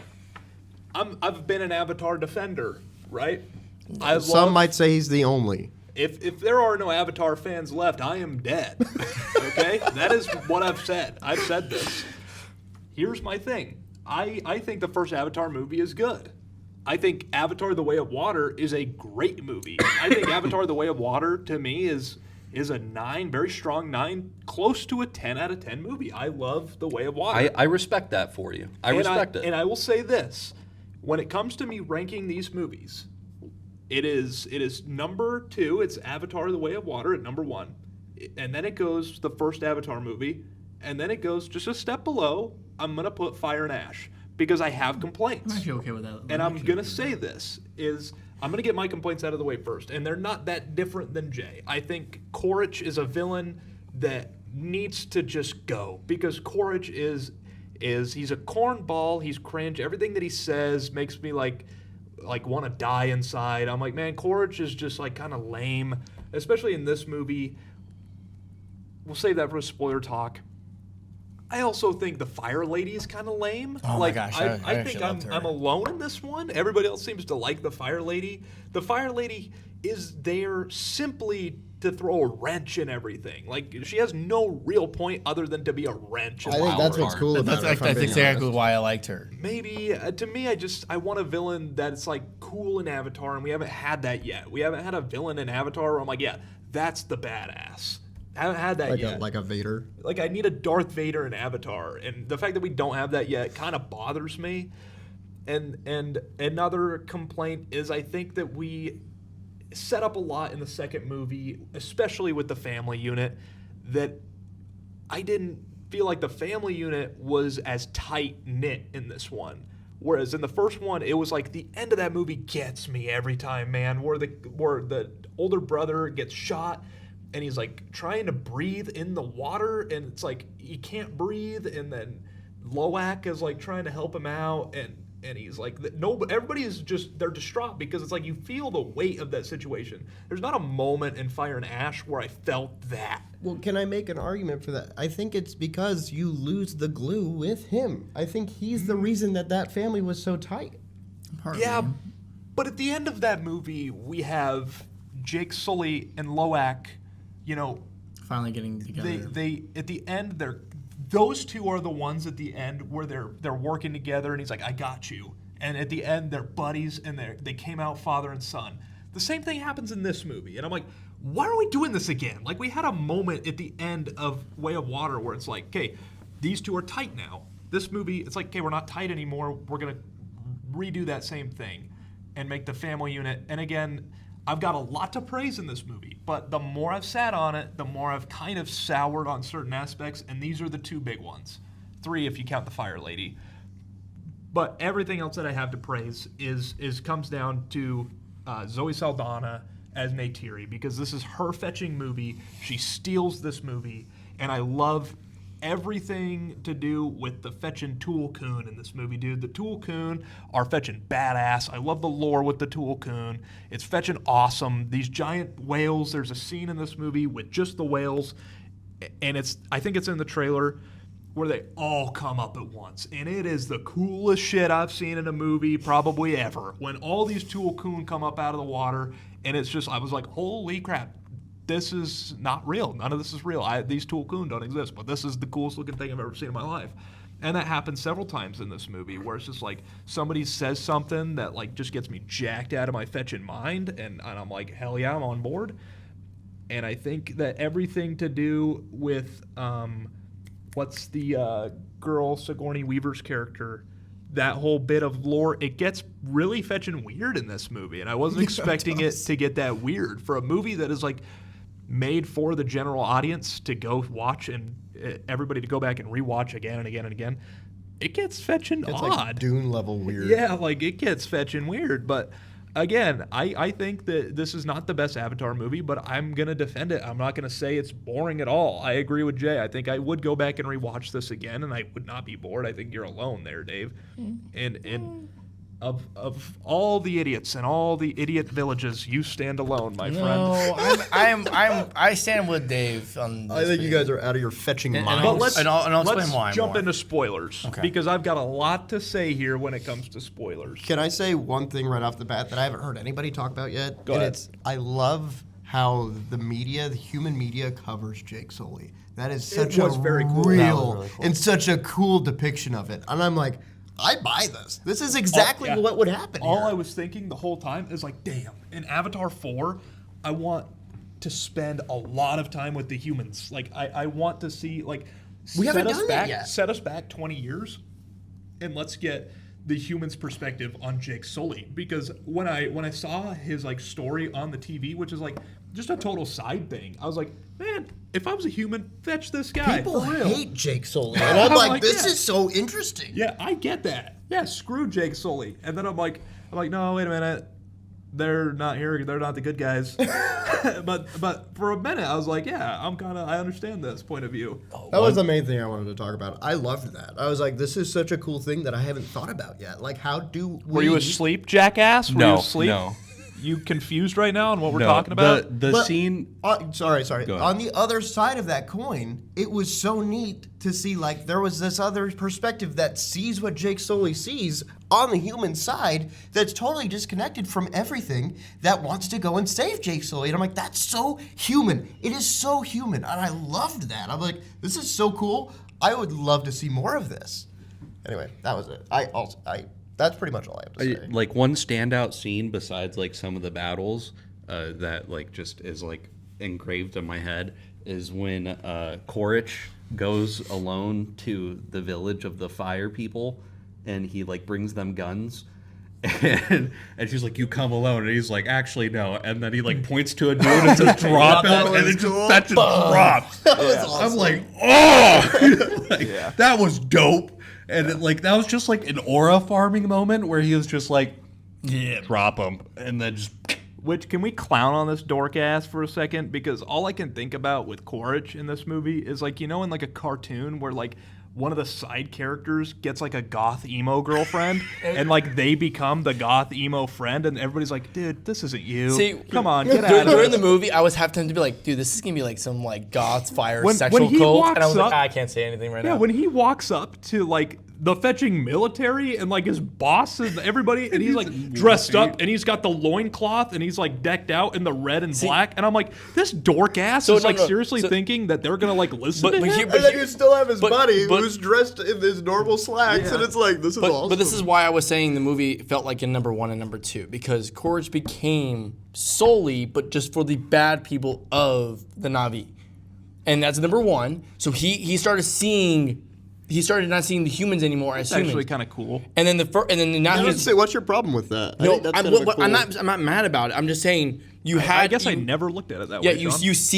see the first movie with Korich, then you see the second movie with all the Way of Water like aspect of it. You literally see both movies in 3 hours. The problem is I don't think the Fire Lady has any redeeming qualities like Neytiri does. No, but what the point was is I watched both movies. I'm like, I'm watching the same movie. I'm watching the same movies of the previous two. Go ahead. One other really big thing that I loved about this movie is one of your main characters, one of the main protagonists, is racist. and she has to like come to terms with Oh, her yeah. racism. Yeah, and that I'm like, was- this is such an interesting thing to cover. Yeah, because I we wanted never see like the racist side coming to terms with like, I'm wrong. Like, I'm wrong for how I feel about this, but I hate them. I did want to talk about that because this is something that I've thought about, especially in The Way of Water, where it's like she hates Spider, and the whole time I'm thinking in The Way of Water, I'm like, Neytiri, like your husband literally is a human being. Like he came from planet Earth. This is a human. In this movie, Jake Sully straight up says that. He like asks the question. He's like, "I am what he is. Like you know that my brain is what his brain The is. way he thinks and feels yeah, is human. That's how I am." And your kids are and he's like, this so, too. So when your kids make a mistake, that's the human side of them. And she's like, yes, it is. And I'm like, thank you for saying it. And she's got to like fetch and deal with that. That's why Neytiri is the GOAT of Avatar. Zoe Saldana is the best. Like she rules. And that scene alone right there is like, I was like, finally, we're getting like acknowledgement of like Jake Sully standing up for Spider, because that scene where he's like going to sacrifice him and he's what gonna a kill beautiful him. scene. That was the scene you fell asleep, you jackass. You That are was the scene you I was are a asleep heartless for. animal for that. That is like Isaac and Abraham done to an 11. I loved that scene. Yeah, when he's going to kill Spider, and Spider's just like, And Spider's like, I get it. I Yeah. get it, dude. Yeah. You gotta do it. But do you love me? And he's like, I do love you. And he's like, cool, do it, man. I and he's thought like, for sure he killed him. I was like, oh, what shit, a they scene. killed him. To be honest, I kind of wish they did because that would have been way more. I like- don't, Yeah, because I- it undoes everything that like Sigourney Weaver's character does. It's like, hey, what was the point of Awa doing that if he's just gonna die? Awa has a point for this. That's my like biggest problem was there were so many of this particular scene I'm about to lay out to you. This happened at least 4 or 5 separate times where Quaritch or the bad people had the kids or the family or a person of interest, and the good guys had to save them, and the good guys were outnumbered. And then it was turn yourself in, Sully. Turn yourself in, Jake. That happened like 4 or 5 times, and nobody died. Nobody died except for the pregnant sea or water. Our Queen Kate Yep. Winslet. Yep, she died, and then her son that has the curly hair, the broccoli hair. Yeah. He got shot. It was like a 2-second scene in the movie. He died. Those are the we don't only two actually know deaths. that he died. Yeah, I'm Well, actually. you see him in the afterlife. Yeah, you do. Oh, you do? Yeah. Yeah. So those are the only 2 characters that I was keeping track of that I saw that I know were significant in the second movie that died. And it was like, okay, is there going to be another How many people die in high-tier La La death? Land? What? How many people die in La La Land?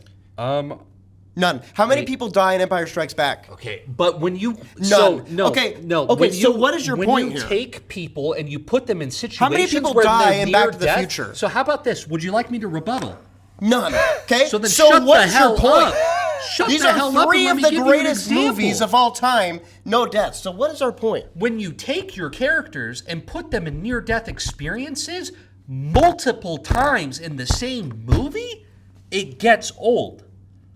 That's what I'm saying. It's the same shit reenacted in the same movie over and over and over and over again. They didn't even have the balls to kill Quaritch. We didn't see no damn body. No, I know damn well the fire lady swooped in and saved them. That's exactly what happened. Or he actually made it to the water and somehow survives because that's just what he is. Like, and so I'm the outsider here. I've never been into Avatar. Like, I'll concede the first movie is something special because it was the first of its kind.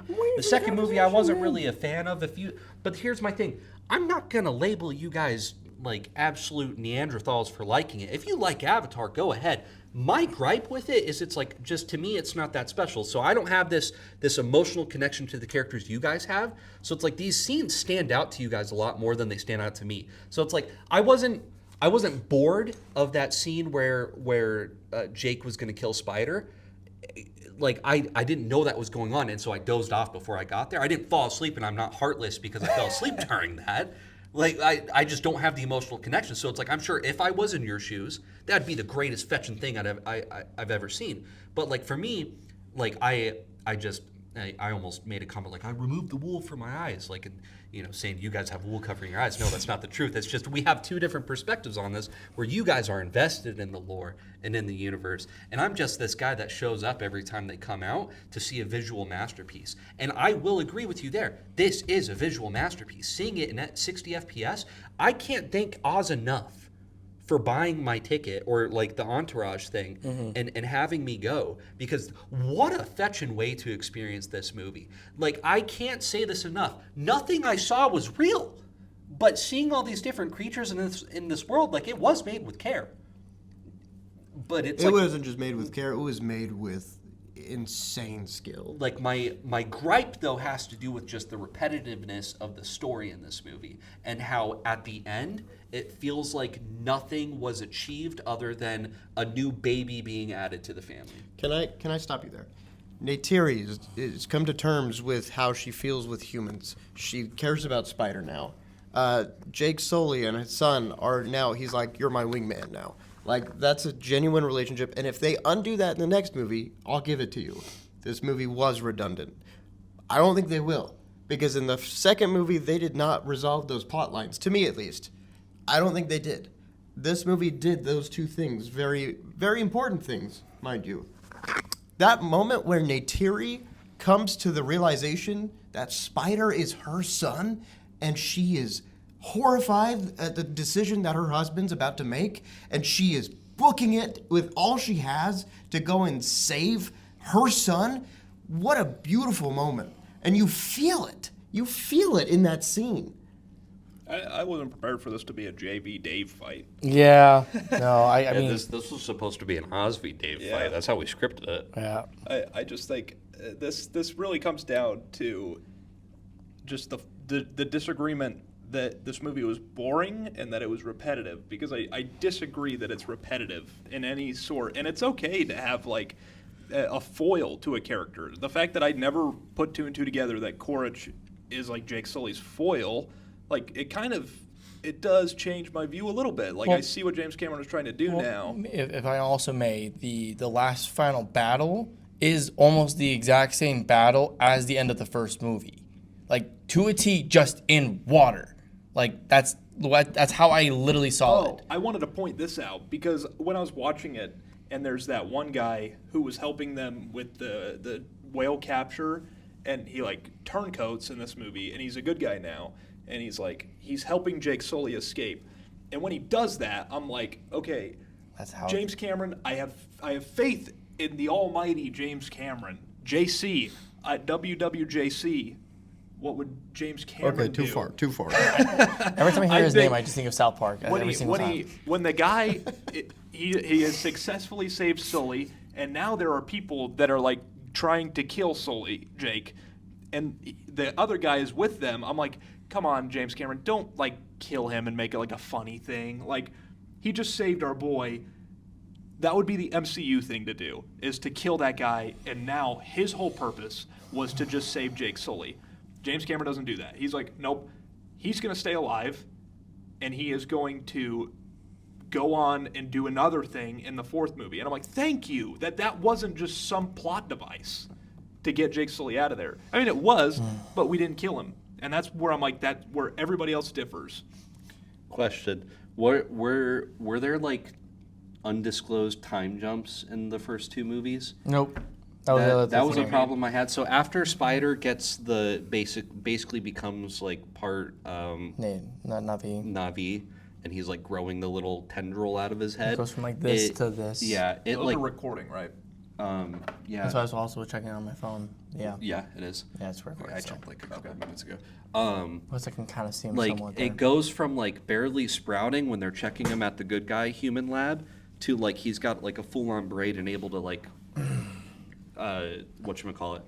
It did seem like it was tether. growing pretty fast, Yeah. but I don't think there was any time jump. But like my other thing too is it felt like things just happened or things just showed up without any context. Like, why the hell did Quaritch show up in full garb?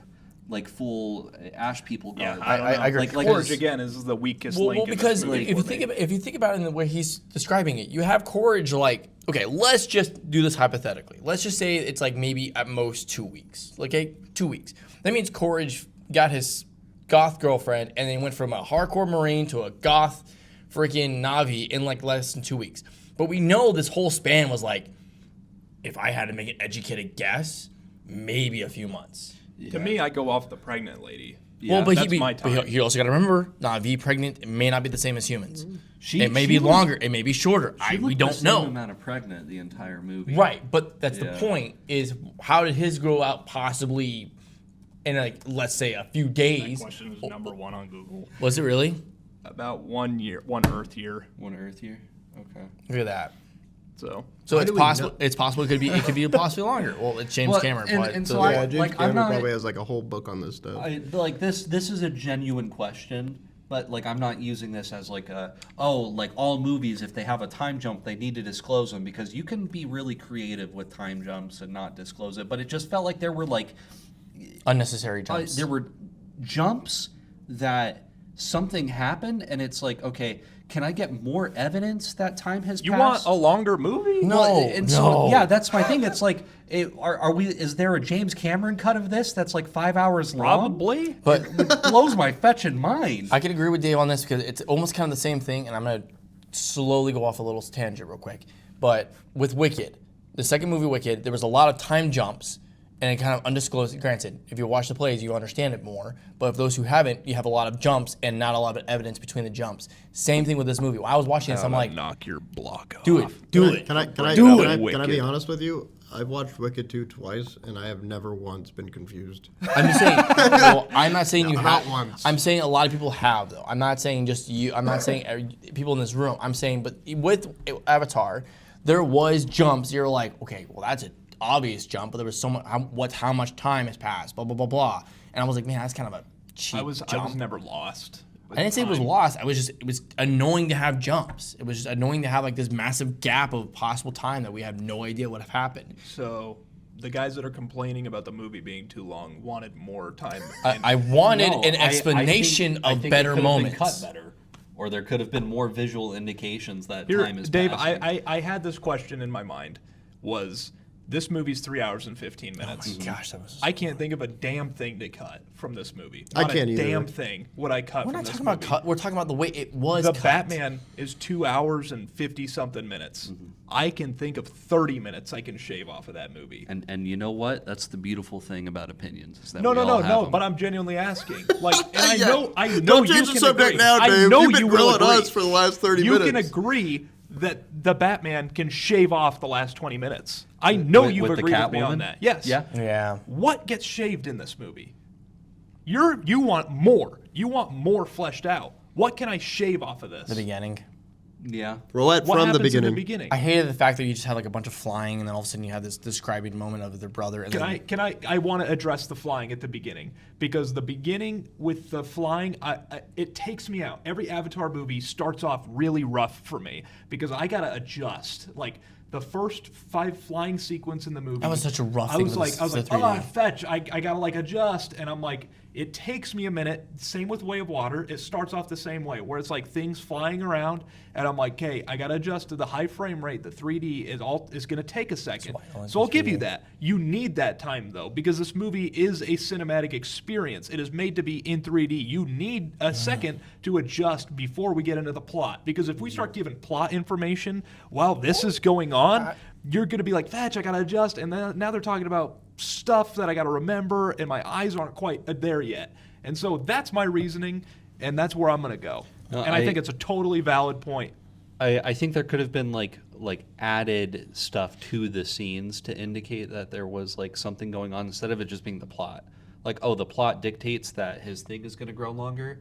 The plot's going to dictate that Quaritch is going to show up dressed up weird and stuff. It's like, can you show me, like, instead of it being like I military agree. clothes, I wanted- military clothes, and then he's dressed up like I a native. totally agree with you there. We could have gotten less clothing every scene he's in. Or what we could do is flesh out the freaking Quaritch and what's her face even having a relationship, because not once did I ever fetch and buy it. That's a complaint. I liked the Time is not a complaint I in liked this the movie. super racist and his Xeno girlfriend. I did enjoy that. That was pretty good. Too. I don't know how we're different on this. Every single take that we have, we're different. We're opposite on. What did you just what? I said the really racist guy and his Xeno girlfriend.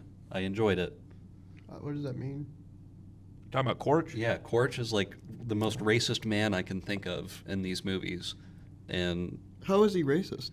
because he hates the blue people. He is a blue person. No, He's not. only a blue person because that's the only way No, to keep him they alive. even make He this literally- distinction. They even make this distinction. They're like, Jake, this isn't about me versus them. This is about the fact that you wronged me.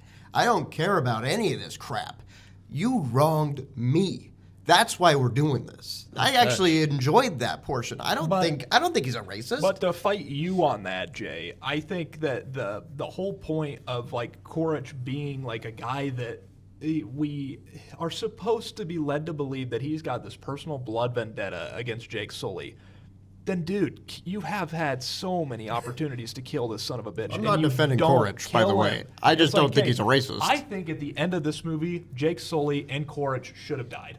Or Let's end this right I was now. hoping. I was like, I wanted The like fact a that we're big going to ticket get death. Corich back, I'm like, come on. can I also just make this point? I really think they should have actually combined forces at the end. They should have what? Combined forces. The fact that they work together No. to save Spider, and then all of a sudden he jumps off. I would have actually liked if possibly Corey got You know, like- kidnapped, like and on- actually started seeing the way Jake Sully was trying to make him do it. Like at like the end of the movie, they start discussing like who has who for the weekends. Kind of. You know, who has Spider But for here's the weekend. thing. Do you remember that prison scene where they're talking about like he's like you're seeing the Navi people, like you're starting to see it, and he's like, I don't see anything, blah, blah, blah, right, and he moves on.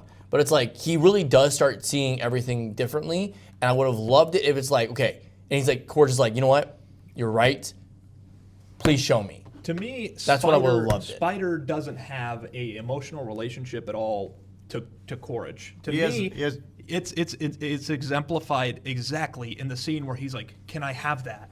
And he takes the thing Because that was and he- his dad's. and he uses it as a tool, and then he leaves it. That's all Corich is to Spider at this point, is a tool to get himself out of something and leave. But what I'm Oh, not- I didn't 'Cause he catch doesn't- that he at all. doesn't You're give a totally rat's right. ass about that. I'm not talking about Spider and Corge. I'm talking about how Corge is looking at Sully and saying, you know what, I understand what you've been saying now, and we're actually going to try to move on from there.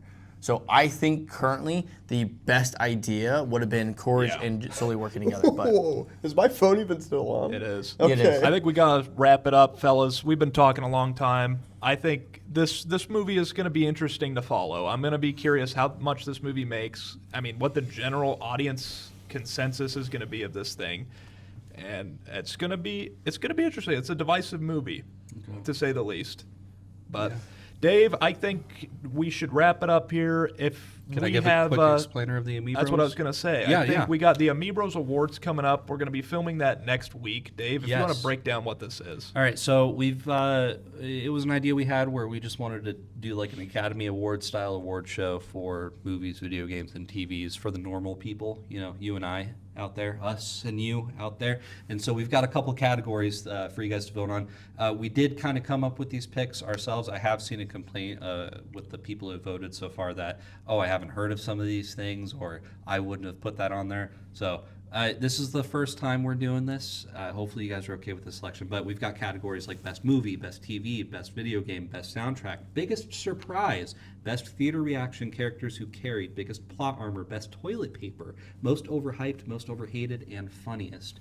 And these are just, we want it to be you, our voice, the people's voice, deciding what was the best that year.